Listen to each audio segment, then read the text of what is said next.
Tengo el honor de tener una gran compañía en esta entrevista. Tengo el honor de entrevistar a Alberto del Campo. A título Hola. personal, uno de mis montadores favoritos, porque de su sala de montaje han salido obras magníficas y maravillosas. ¿Qué tal, Alberto? Hola, muy bien, muy bien. El honor es mío, muchas gracias.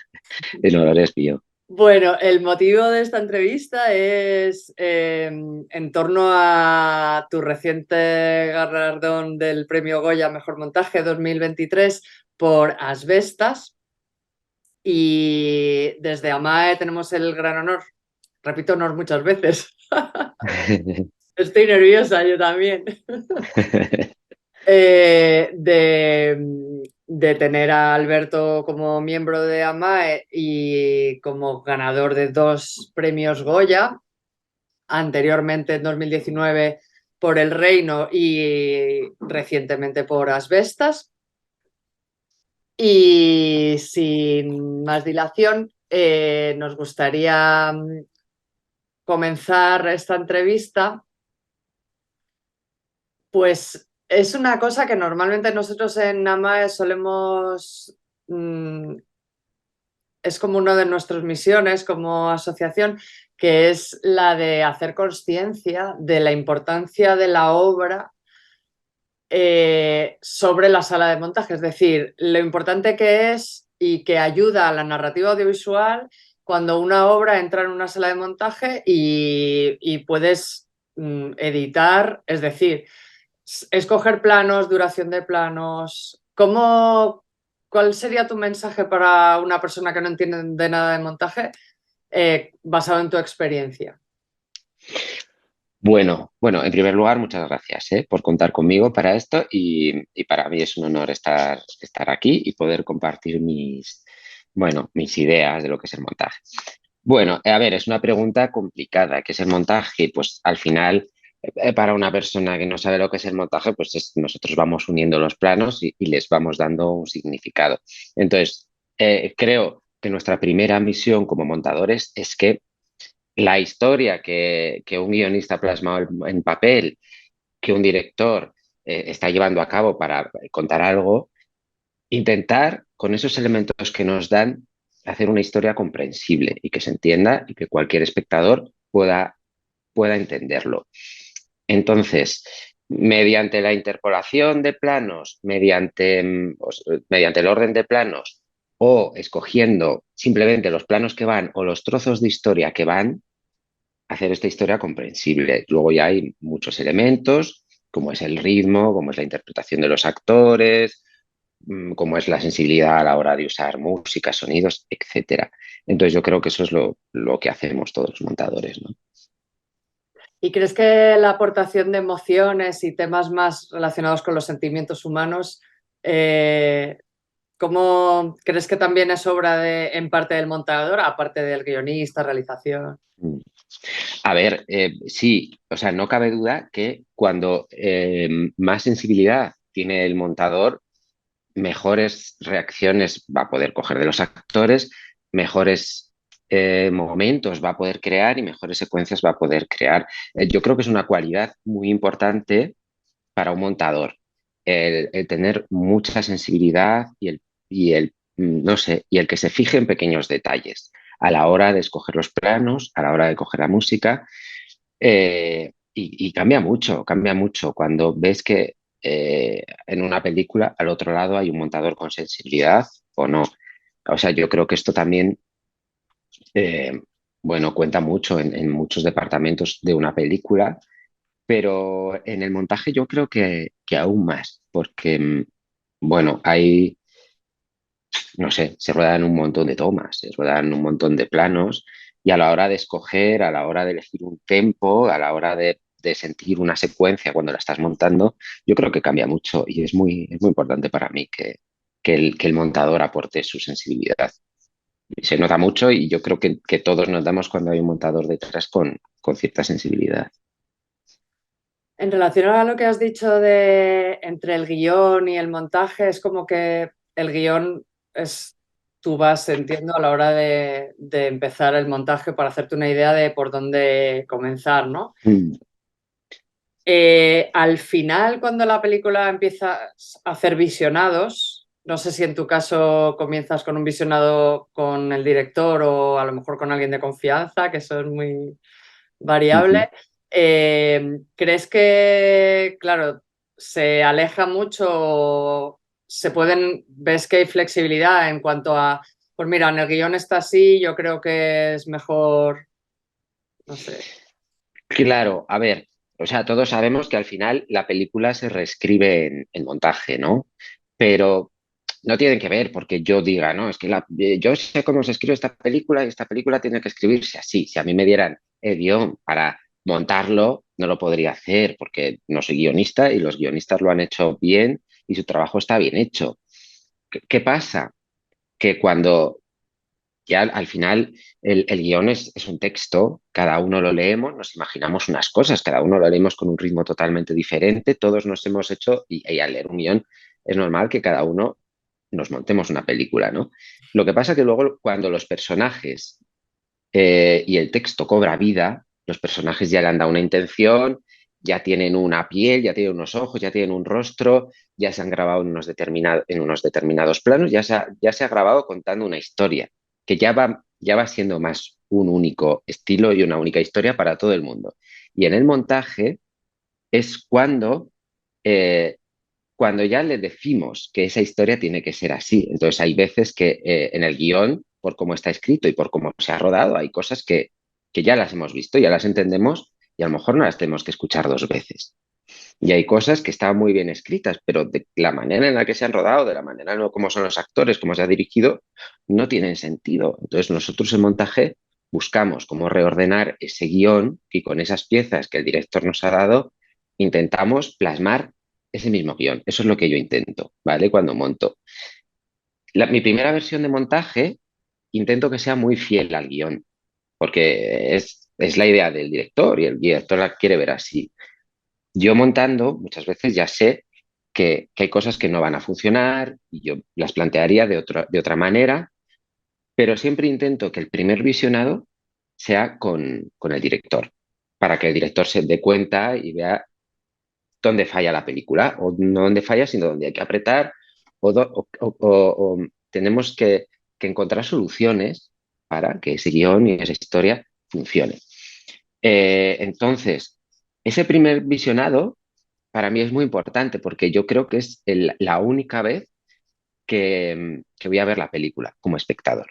Hay una sensación y un algo que solo veo la película por primera vez. Me gustaría volver a verla más veces, pero esa primera vez la intento aguantar, intento ver. Sí que es verdad que me veo un montón de secuencias juntas, pero cuando tengo, yo qué sé, ponte en Asbestas, cuando tengo las casi 3 horas de montaje del primer corte, para mí ese visionado es muy especial. Lo intento ver con mucha atención y en un momento óptimo, ¿no? Para tener esa sensación y acordarme mucho de esa sensación cuando voy a trabajar en el resto de meses, porque luego es muy largo, cuando voy a trabajar en ese montaje. Y a partir de ahí es cuando empezamos a reestructurar y para mí es cuando empieza el montaje y me parece lo más bonito, ¿no? Como a lo mejor solamente quitando una secuencia la historia cambia o como cambiando algunas cosas de sitio cambia totalmente. En el caso de Asbestas y en el trabajo con Sorogoyen, tenemos un equipo que tenemos todos mucha suerte porque nos entendemos muy bien entre el músico, el director de fotografía, la guionista, somos muy amigos todos y bueno, contamos muchas veces los unos con los otros y en este caso con Isabel Peña bueno, es una persona muy abierta y que entiende perfectamente estos cambios y por qué se hacen. Así que, bueno, a partir de ahí es cuando empezamos a reescribir la peli en montaje, pero no es porque yo sepa cómo se tiene que escribir la película, porque no tengo ni idea de escribir guiones, sino porque, bueno, sabemos que con estas piezas que tenemos que plasmar el guión que han escrito. O esa reestructuración de la que hablas es a lo mejor que el propio montaje te va hablando, ¿no? Y te va guiando. Es como la magia de nuestra profesión, ¿no? Que es un poco... Es como el Claro, instinto, ¿no? Que te dice, quizás si esto lo cambias o esto lo encoges o esto tal, mm, sería como más... Y ahí está como la pizca de autoría, ¿no? Pero claro. tampoco. Luego es eso, que cada vez que ves la película vas tomando un montón de notas. Esto cortar, esto tal. Luego está esto de, ¿por qué has hecho esto, no? Porque me lo pide. ¿Quién te lo pide? Pero bueno, me lo pide. A mí me pide ahora ya La línea pasar de a otra tiempo. cosa. Me pide, sí, me pide. Entonces ahí hay una cosa, para mí es muy, muy importante el ritmo. Intento apoyarme mucho siempre para todas las películas en tempos diferentes y lo aplico a rajatabla. Luego es verdad que la película va cobrando vida y la película va teniendo un tempo que a lo mejor no era el que tú habías previsto, pero sí que es verdad que la película es como que te va llamando, va cobrando vida y va haciéndose su propia forma. Y yo creo que siempre a base de trabajo las cosas van saliendo. Y yo creo que cuanto más tiempo tenemos los montadores para trabajar una película, para moldearla, para sobarla, para cambiar un montón de cosas, para probar cosas muy locas a veces, pero haberlas hecho, el resultado es mejor. Y yo, y vamos, por mi experiencia, cuanto más tiempo, mucho mejor. No es mucho tiempo obsesionándote con un detalle pequeño porque tiene que entrar la música en este plano, sino tiempo para probar y probar estructuras y probar montajes diferentes. Yo creo que las cosas y el resultado es muchísimo mejor siempre. Y tomando distancia, que eso es importante, tomando distancia. Con Sorogoyen siempre hacemos la cosa de cuando ya pensamos que tenemos la película terminada y cuando ya lo hemos visto con los productores, lo hemos visto con las cadenas y cuando ya pensamos que esa es la peli, tomarnos un par de semanas y volverla a coger. Porque hay cosas que has hecho en el último momento que te das cuenta que no funcionan. Y de pronto, sí, ahí se ve mucho y cambia mucho la cosa. Joder, que me surgen un montón de cosas para preguntarte. Bueno, tengo dos ideas. La primera es hablar del ritmo, pero antes de pasar al ritmo, has hablado del tema de tomar distancia. ¿Tú crees que... Es que, claro, nosotros tenemos como los ojos viciados porque somos de la profesión. ¿Tú crees que enseñárselo a una persona que no esté relacionada con el montaje te ayuda a que te dé otro punto de vista? O, bueno, entiendo, ¿no? ¿Lo sueles hacer? ¿Te parece algo útil? Mucho, mucho, claro, totalmente. Eh, yo ya te he dicho que la película la veo una vez. Luego la veo siempre, pero ya me estoy fijando en fallos, ya me estoy fijando en el plano que sé que no monta bien, me estoy fijando a ver cómo está este actor porque sé que no está bien y me ha tomado mucho tiempo buscarle las frases para que no lo diga, para que no se trabe, para que le he quitado muchas frases. Entonces ya me estoy fijando en esa cosita. Entonces, yo luego veo la peli con mucha gente, mucha gente. Lo veo con muchos amigos de profesión, con montadores que me ayudan y me dan buenas ideas, pero luego también lo veo con mucha gente que no es del medio ni por asomo, que no se hace ni cómo, que no saben ni cómo se hacen las películas y que no saben ni lo que hacemos los montadores. Pero para mí es muy importante porque empiezo a ver la película a través de sus ojos. Y entonces, después de hacer un visionado de la película, hacemos charlas larguísimas y donde yo empiezo a ver dónde fallan las cosas, dónde están, qué les ha gustado, qué no, qué se ha entendido, qué no se ha entendido. Y a través de ahí voy como localizando los puntos de la película que necesitan más trabajo, menos, que está funcionando y que no. Y cuando se hace la película larga, cuando se hace la película corta. Y, y yo es a través de toda esta gente con las que consigo ver la película porque mm, sí, me cuesta verlo. La veo, pero al final la película es que la estás viendo casi yo igual la veo todos los días. Una vez, Claro. es imposible. Luego es verdad que cuando tomamos un poquito de distancia antes de cerrar la película, yo ya sí que la puedo ver con otros ojos. Hasta que cuando hemos acabado una película,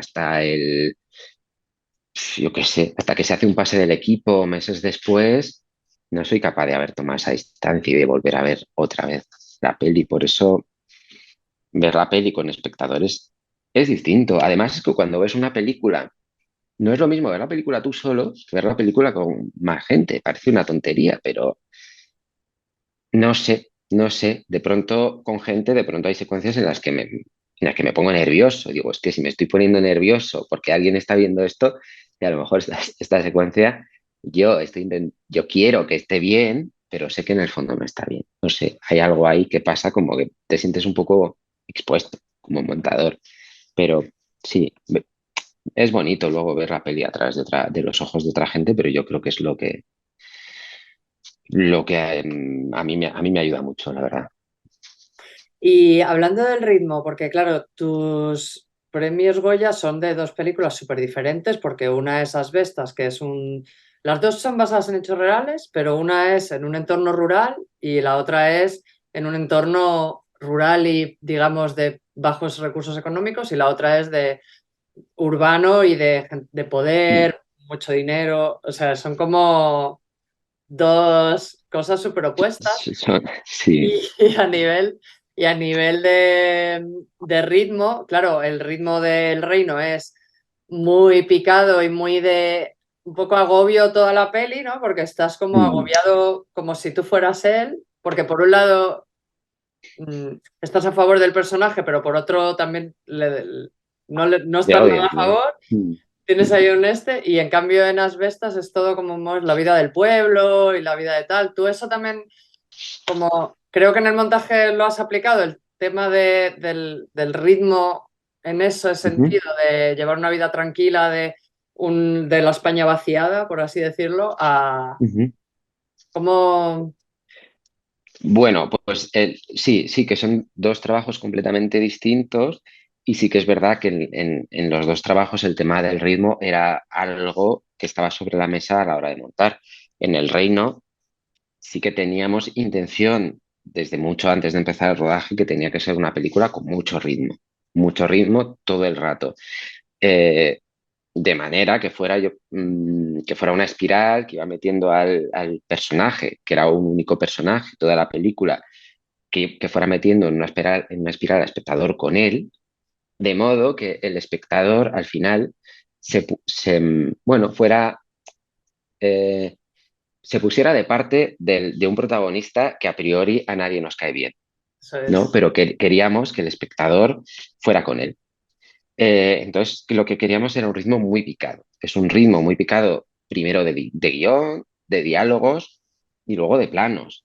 Entonces, bueno, íbamos montando, montando, montando, cada vez más rápido, cada vez más rápido, cada vez más rápido, y con una música techno muy machacona desde el principio. Esta era una idea desde el principio. Muy Valencia, ¿no? Sí, sí. Entonces, de modo, o sea, la idea además era que hubiera muchos planos, una cámara muy loca en la primera parte de la película, pero que a medida que va transcurriendo la película, eh, la cámara se va pausando, va apareciendo la steady y después la cámara se va estabilizando hasta que aparece el trípode. Y esto también lo Mejor el hacíamos con punto los es el planos. accidente del coche, como el culmen para que las Sí, planos... sí, más o menos. Yo luego el accidente del coche ya es cuando es al final, que está el trípode y es una cámara fija.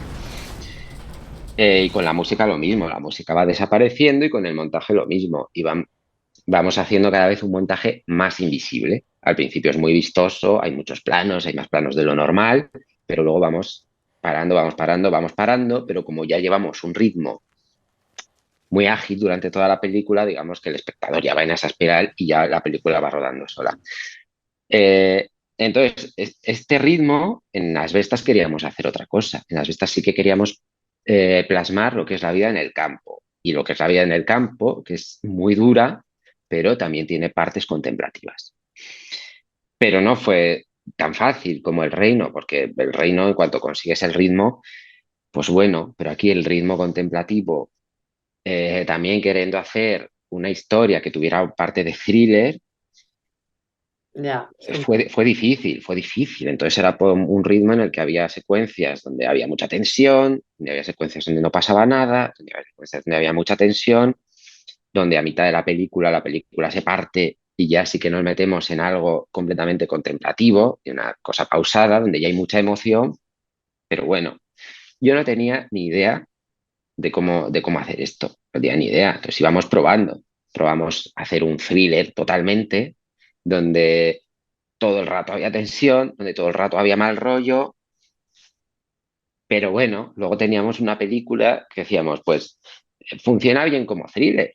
Pero claro, luego decía Sorogoyen, claro, pues que si yo hubiera querido hacer un thriller, hubiera rodado un thriller, ¿no? Entonces, fuimos viendo y también es como que decíamos, juntamos todas las partes de mal rollo para que la película sea más corta, porque según se lo enseñamos a la gente, lo que más les gusta es esto.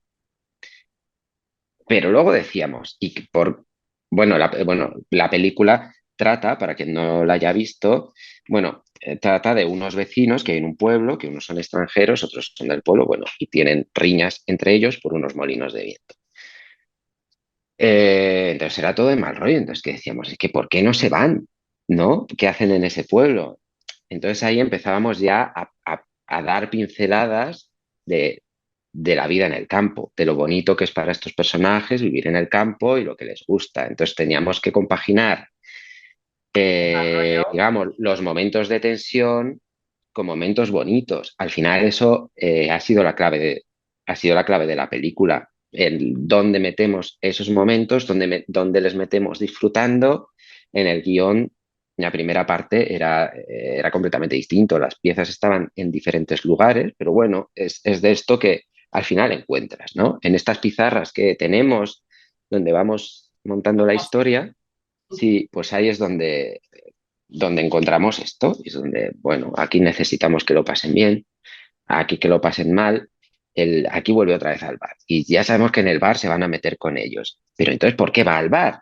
Entonces, bueno, intentábamos ver de qué momento, ordenando las cosas, conseguíamos que funcionara. Y luego, esto con el ritmo también teníamos el handicap en esta peli, que es que hay un momento en la película, bueno, aquí hacemos spoilers, ¿no? En el que matan al Sí, sí, protagonista. adelante, si vamos a poner Sí, escenas.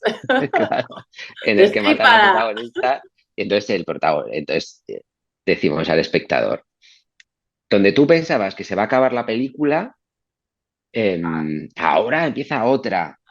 Sí, ¿cómo remontas eso cuando el ritmo es otro? E incluso la Entonces, estación, bueno, ¿no? Incluso la estación es como más invierno. sí, y es otra estación, hay una elipsis en la que pasa más de un año. eh, bueno, bueno, pues ya ahí el espectador, ya ahí confiamos en el que hemos metido tanta tensión, que hemos metido tanto mal rollo, que al final luego la gente se va a emocionar y va a ir con esta mujer y va a querer qué pasa y va a querer saber el por qué se ha quedado ahí. Y bueno, pues ahí hay gente que le gusta mucho, en el que me dice, es que yo quería otra hora más, por lo menos, de la parte de Olga, y tenías que haber quitado de lo otro. Luego hay otros. A mí la película para mí es hasta que matan al protagonista. Pero bueno, ahí nunca sabes, pero lo que sí teníamos claro es que lo que queríamos contar es por qué Olga, esta mujer, se ha quedado en el pueblo y por qué quiere estar ahí. Y eso era muy importante. Y por eso es, pues todas las cosas que se siembran en la primera parte, intentamos que el espectador las recoja en la segunda parte, en la parte de Olga. Es que yo creo que para justificar la segunda parte es muy importante que intercales el mal rollo con las escenas de amor de ellos, porque es un amor Claro. tan verdadero que lo que ella hace es perpetuar Mm, el hacer que cumplir el sueño de él en realidad, porque le quiere tanto. exacto, Entonces es exacto. muy importante que no sea todo mal rollo.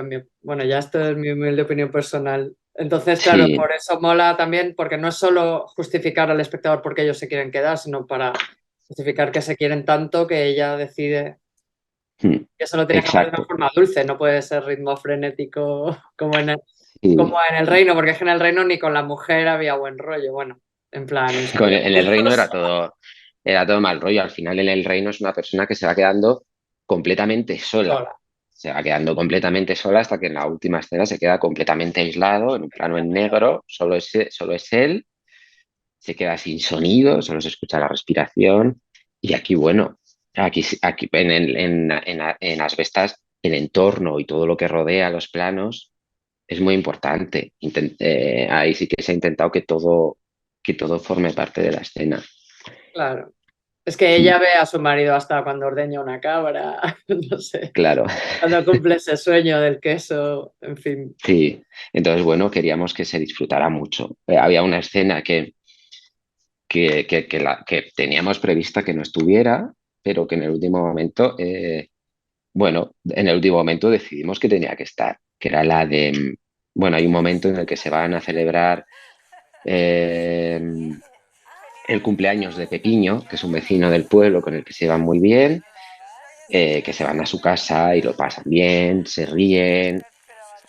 Esa secuencia iba en otro sitio, pero necesitábamos un momento donde les viéramos reír, donde les viéramos que se querían, donde les viéramos que les gusta mucho estar y que se llevan bien con mucha gente del pueblo. Entonces, sí que es verdad que después nos dimos cuenta que esa secuencia era muy emocionante y era muy importante, de hecho, para la película. Es que Pepiño tampoco vota, ¿no? Por eso yo pensé que también era como que Pepiño también amaba al pueblo y que tampoco Mm, votó. Entonces era mm, como un tema de que estamos a gusto, ¿no?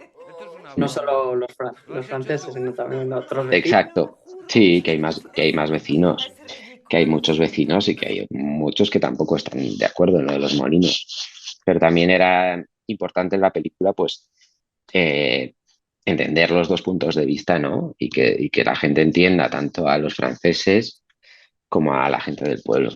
Sí, de hecho, cuando habla. Ay, tengo el nombre en la punta de la lengua.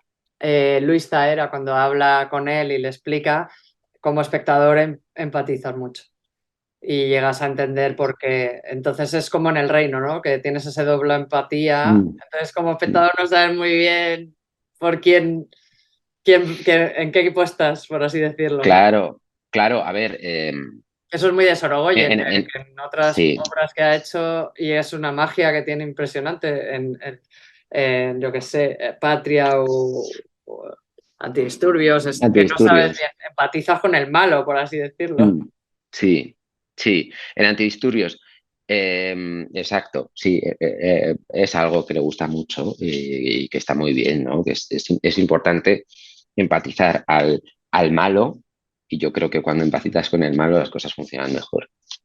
Es que, no hay- es que es una escala de grises la vida al final. No hay blanco y negro, entonces hacer Mm, escala de grises en cuanto a... claro. ¿Y qué te iba a decir? A ver, bueno, tengo que preguntarte por esa escena maravillosa. Es que tengo dos escenas que me encantan de ambas películas. La Ujú, escena primera del bar. Me gusta mucho que después de la escena de los caballos, esa escena sí. de presentación de personajes, Mm, de una forma pues llena de planos con ese movimiento y de planos detalle, que todo tiene movimiento hasta que aparece el personaje protagonista.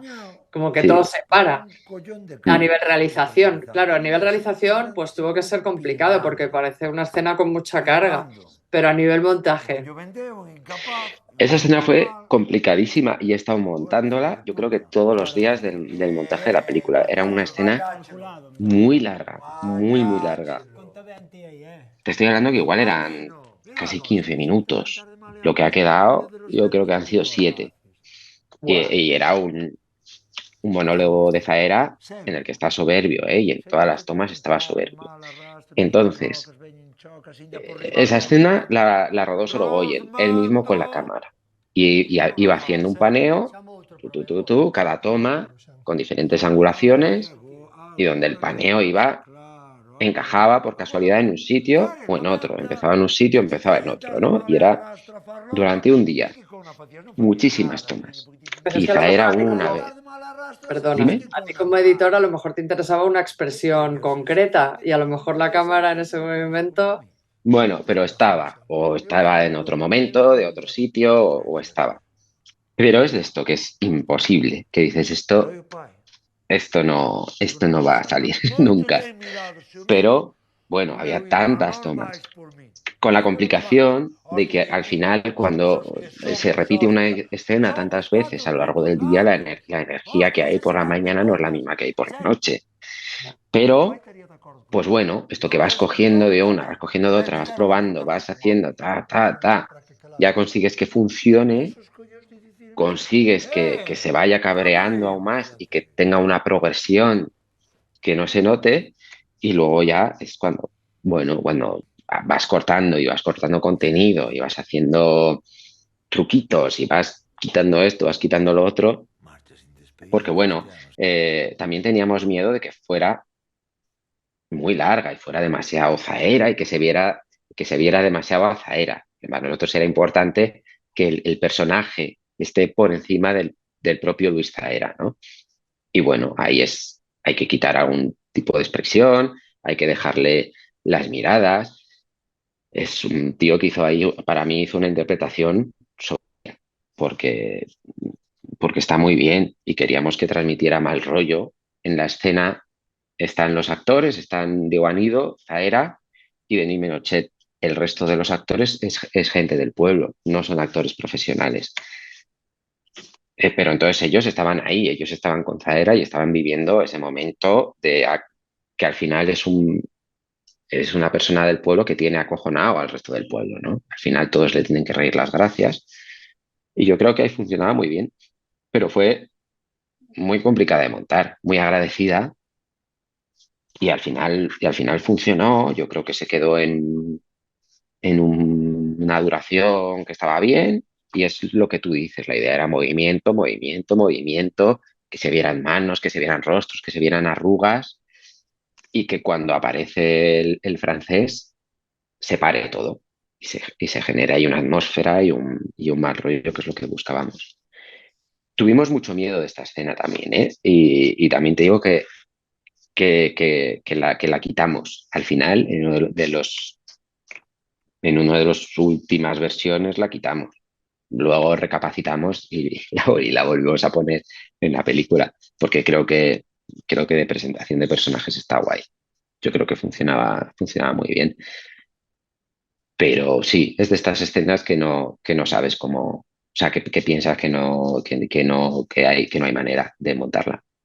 A mí lo que me gusta mucho es que últimamente se está haciendo como una mirada del cine en general a la España vaciada. Mm, Y entiendo que como montador a veces quizás tienes que hacer como una labor de investigación para poder empatizar un poco, ¿no? Porque si quieres transmitir una historia, quizás está bien informarte y entender un poco las cosas. Y yo tengo entendido que tú vienes de una parte muy vacía de España. mm, mm. Entonces, ¿esa parte tuya personal te ayudó a la hora de montar una película que trata un poco del entorno rural y esa España vaciada? A nivel Claro, de transmitir emociones. sí, yo soy de un pueblo de 30 habitantes.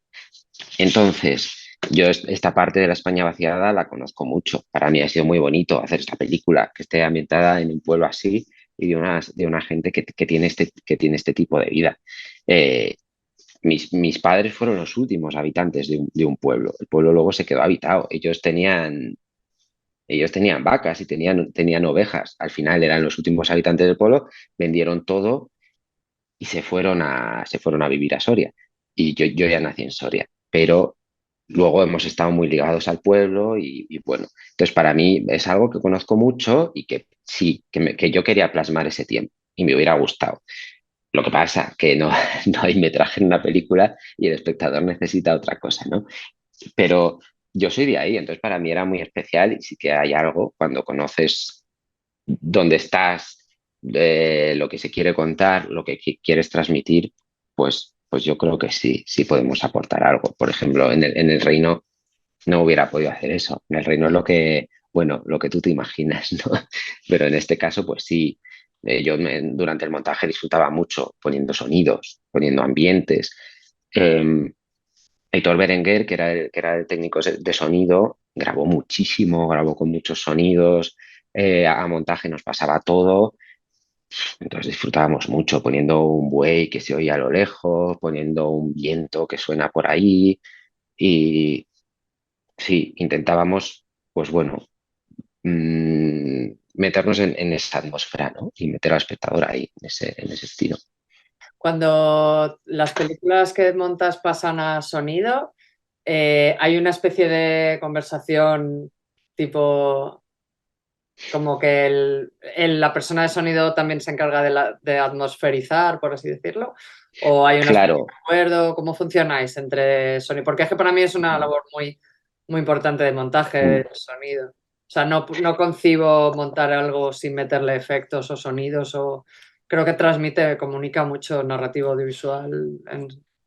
sí, para mí también, para mí es muy importante. Intento contar mucho a través del sonido. Entonces yo lo que hago, a mí me gustaría que fuera como se hacía antes, que me han contado que se hacía así, que el montador estaba durante todo el proceso, durante la edición de sonido, durante las mezclas. Ahora yo creo que los montadores vamos un día a control de mezclas y da gracias. Pero bueno, eh, en el caso de mi trabajo con Sorogoyen, pues yo lo dejo todo muy, muy marcado y he dejado mi visión y la del director. Entonces, a partir de ahí, con esa base que hacemos y como pues ya el editor de sonido hace milagros y hace algo mucho mejor, pero digamos que si ya les damos un punto como bastante trabajado, ellos van a llevar el nivel sonoro a otra dimensión. Y bueno, para mí mi interlocutor con ellos es Rui, es el director. Entonces yo ya dependo de Rui, de que Rui transmita todo y luego que ya él transmita su idea de sonido. Pero sí, como decimos esto, ¿no? Que trabajamos con visionados, con gente que no se dedica a esto, pues cuando le enseñamos la película, yo intento que esté lo más terminada posible y que el sonido transmita todo lo que quiero que transmita luego. Yo luego veo Asbestas, por ejemplo, y tiene un trabajo de silencio espectacular, que es silencio que no es silencio, pero claro, esto lo hablaba mucho con Fabiola, cómo has hecho, ¿no? Para que haya silencios, pero es que el silencio luego no es silencio, luego es la leña, luego es el viento que no se escucha, pero está ahí y a mí me parece el trabajo de Asbestas me parece espectacular sin ser llamativo, pero es un trabajo que está ahí, yo creo que se siente. Y en una sala de cine me parece brutal lo que han hecho entre los tres, entre Aitor, entre Fabiola, entre Yasmina.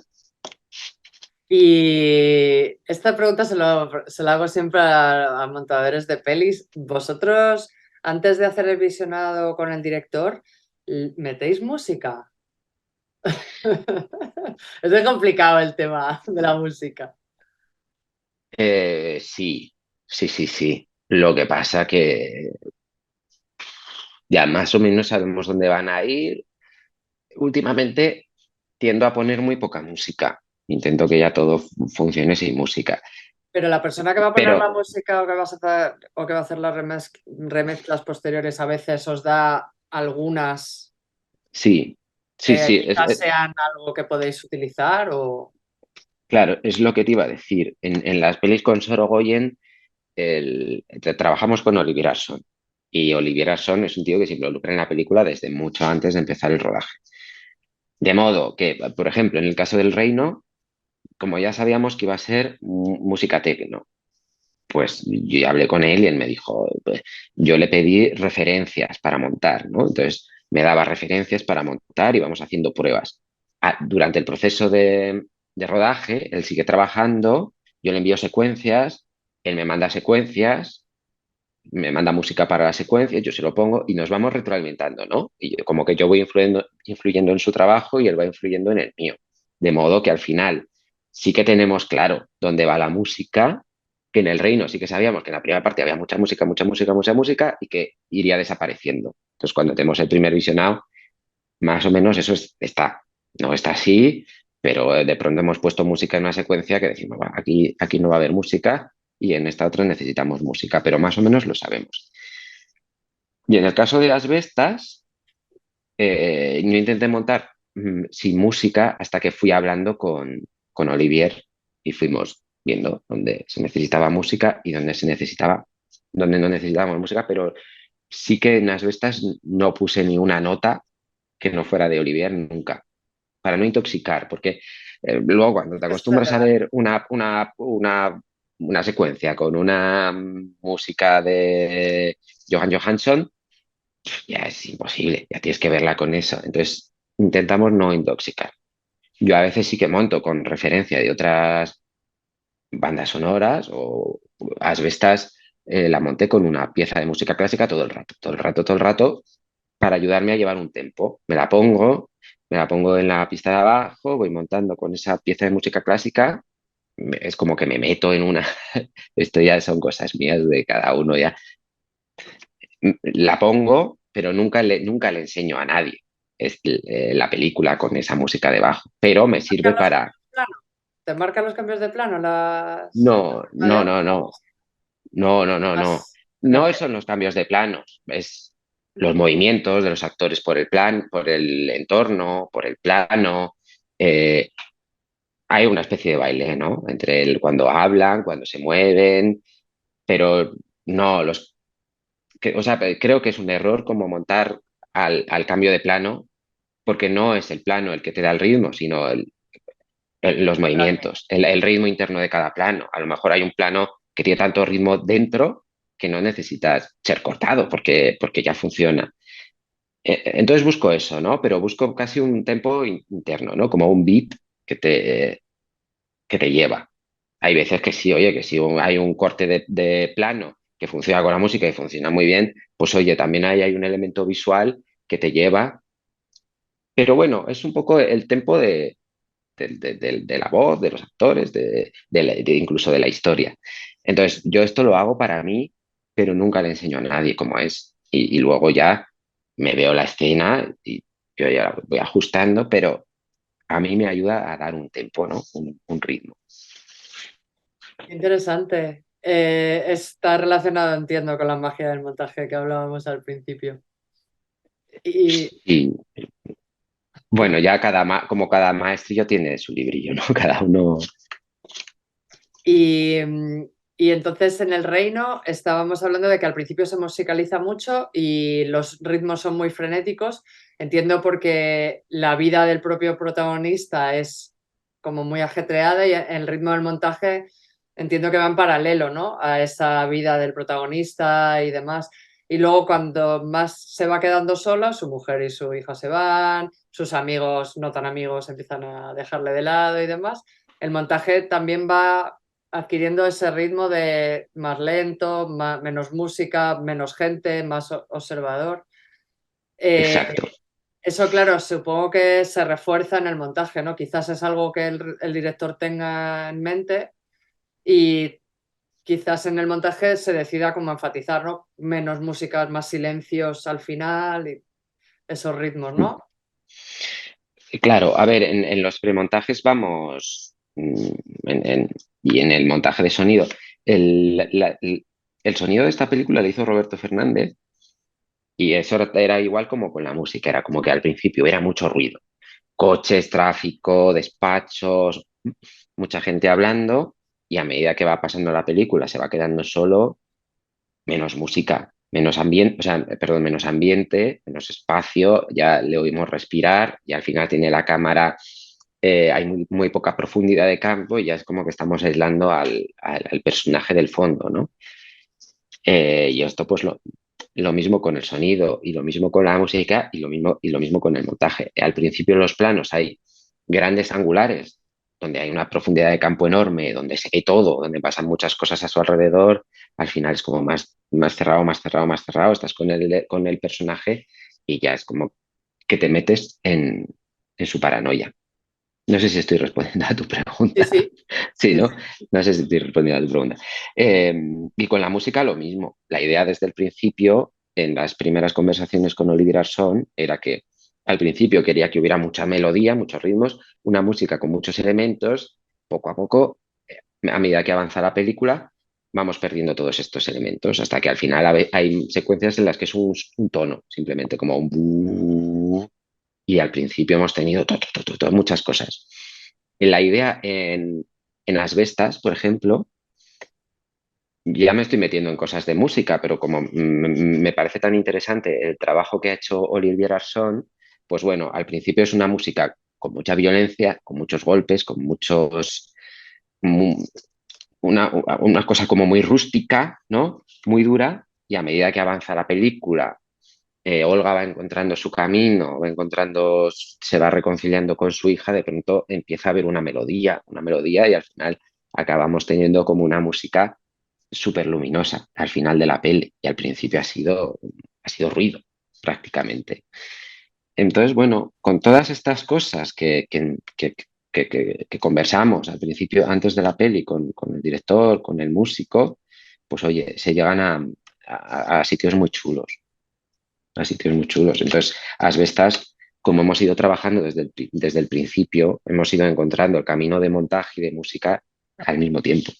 Otra pregunta que quería hacerte también en clave para muchos editores que están dentro del mundo de la televisión y que en algún momento se han planteado dar el salto al mundo de la ficción. Y tengo constancia de que tus inicios, después de salir del pueblo de Soria y de Soria, comenzaron en el mundo de la televisión, realities, allá por los inicios del año 2000. Cuéntanos un poquito cómo tu experiencia en el mundo de la televisión te curtió a la hora de pasar de la sala de montaje de un formato televisivo a la sala de montaje de un formato más de ficción. Más deficiente. Bueno, mis inicios y he estado, donde he estado la mayor parte del tiempo ha sido trabajando en televisión, en programas de entretenimiento y en realities. Y creo que ahí se aprende mucho. Bueno, no es que se aprenda, sino que es que eso es un oficio en sí mismo y, y hay a diversos tipos, ¿no? Digamos que en los realities aprendes muchísimo de narrativa. Yo fue en un reality donde de pronto, donde el montaje hizo algo clic en mí y donde me di cuenta que podíamos crear una historia, que podíamos dar la vuelta a secuencias, de hecho, donde inventamos secuencias de cosas que no pasan y a nivel estructural a lo largo de varios capítulos. Creo que fue otro, mira, precisamente como Asbestas, en Granjero Busca Esposa, donde de pronto es como que creábamos una historia a lo largo de 8 capítulos. Bueno, pues aquí que no se besen, necesitamos que se besen en el capítulo 4 y vamos generando una historia y vamos haciendo una progresión. Y ahí aprendes muchísimo de narrativa. Además, no sé, yo le tengo mucho cariño a toda esa época y al trabajo en la tele, porque luego también era un trabajo en equipo donde trabajas con un montón de montadores y además donde aprendes un montón de cosas. Luego el trabajo en la ficción es mucho más solitario. Tienes, eh, eh, tienes pocas oportunidades de aprender de otras personas y es verdad que en el reality o en los programas de entretenimiento estás constantemente aprendiendo cosas y recibiendo estímulos de otros montadores. Y luego también es que te da muchas tablas y aprendes pues, desde trabajar muy rápidamente con el programa de edición, ¿no? Que te hace ser muy rápido y muy veloz. Ya, al final ya acabas haciendo cosas sin ni siquiera pensarlas. Bueno, te da mucho callo y te da muchas tablas. Y es un oficio en sí mismo y que me parece que es muy importante y donde la gente que trabaja ahí son grandísimos montadores y a los buenos se los rifan en los realities. Entonces, bueno, sí, yo vengo de ahí. Yo siempre he querido trabajar en el cine, pero se me daba bien. Trabajaba bien y me lo pasaba pipa. Es que aparte en el reality hay como mucho peso en el montaje, porque claro, no es una escena tan determinada como puede ser la ficción, es decir, es una escena un poco más improvisada y a lo mejor si no funcionan los personajes, el montaje tiene que ser un poco más elaborado para que funcione, porque si el personaje es más soso o no es reaccionado como esperábamos, pues claro, depende un poco de cómo reaccionen los personajes, que no son actores ni nada. Claro, y como que las cosas ahí sí que se crean en la sala de montaje, ¿no? Yo es que me acuerdo que para algún programa llevábamos a estar, quizá éramos 12 montadores. Digamos cosas que se iban trabajando, se iban trabajando, se iban trabajando, iban pasando de uno a otro, de uno a otro, de uno a otro, y al final sacabas algo. Pero era gracias al trabajo de un montón de montadores, de redactores y de guionistas. Sí, sí, o sea, me parece me parece un currazo, la verdad. Y es el trabajo de gente que es muy buena. Y cuando ves un reality que se ve que hay un trabajo detrás, que se nota. Además, a lo mejor de los mismos brutos puedes editar una escena que sea más triste o que sea más de tensión. Un poco le Eh, puedes dar tú la vuelta, no puedes sugerir to- como qué mood o qué atmósfera o qué expresas, ¿no? Aunque partas de los mismos brutos. Totalmente. Y además que dependiendo de lo que se necesite, pues coges una cosa, otra. Es verdad que como que entramos en otro código, igual que sí que es verdad que a lo mejor cuando estamos trabajando no nos lo tomamos tan en serio, pero eso también mola. Entonces, joder, luego hay, yo creo que si has estado trabajando en el reality, si has tenido que trabajar a esa velocidad, luego ahí coges muchas herramientas que yo, por ejemplo, a la hora de trabajar en ficción, me han servido. Desde, yo qué sé, buscar en brutos la cantidad de imágenes que pasan, ¿no? Por delante de los montadores en un reality, pues luego cuando estás en una película con otro tipo de material, jo, lo ves con otros ojos y de otra manera, y yo creo que a mí me ha influido muy positivamente el haber trabajado en la tele a la hora de trabajar en el cine. Sí, porque te vuelve muy resolutivo. Es que en la tele no hay tiempo. Por eso tienes Claro, tantos claro, editores simultáneamente trabajando, porque a lo mejor son entregas semanales. claro. Una película es algo como más, ¿no? Sí. De Y tienes que mucho ser un tiempo y de francotirador. vitrina, ¿no? Claro, y tienes que ser un francotirador. Y es en la tele. En el cine es verdad que probamos y podemos fallar, ¿no? Y puedes, Está lo estimado puedes ese hacer tiempo. una vez, claro, sí, sí, sí. Eh, no te lo tomas con otra calma, no te lo tomas con más calma, pero sí que es verdad que no vas a fallar, no vas a hacer algo que esté mal. A lo mejor sí sale mal, pero no es porque no hayas tenido tiempo. Espero y confío que sigas. ¿Y cómo diste el salto desde el mundo de la tele al mundo de la ficción? Pues me monté una productora, me monté una productora me monté una productora con Sorogoyen y hicimos Stockholm por crowdfunding, hicimos una película de guerrilla y, y fue así como empecé porque no había manera, no había manera, es complicado meter cabeza. Entonces, a Sorogoyen nadie le dejaba dirigir, a mí nadie me dejaba montar, a Alex de Pablo tampoco nadie le dejaba ser director de fotografía. Y pues dijimos, pues tiramos para adelante, como sea, ya, y que sea lo que Dios quiera. Por lo menos tenemos una película como carta de presentación. Y bueno, pues se rodó y ahora pues tenemos nuestra productora que es Caballo Films y yo me puedo dedicar a montar, que es lo que me gusta. Y Sorogoyen pues se puede dedicar a dirigir películas, que es lo que le gusta. Y yo di el salto así, no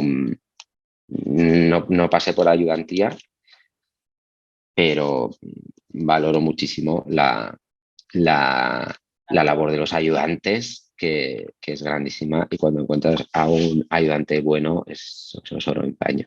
Yo quería agradecerte que nos hayas atendido y hayas accedido a compartir todas tus experiencias en la sala de montaje con el resto de socios de AMAE y felicitarte por tu enorme labor, de verdad, que Gracias a vosotros. Hombre, principalmente gracias a vosotros, que sobre todo sois los que os estáis haciendo todo el trabajo, porque sé que además sé que es un curro, porque conozco a Sergio, conozco a Ángela, conozco a Irene y sé que curráis muchísimo. Entonces, bueno, felicitaros a vosotros porque al final, sí, o sea, hacéis una labor de docencia de lo que es el montaje que es muy importante. ha sido un enorme placer escuchar tus palabras y aprender de tu experiencia montando estas dos grandes películas. Enhorabuena por tus premios. Muchísimas gracias, muchas gracias.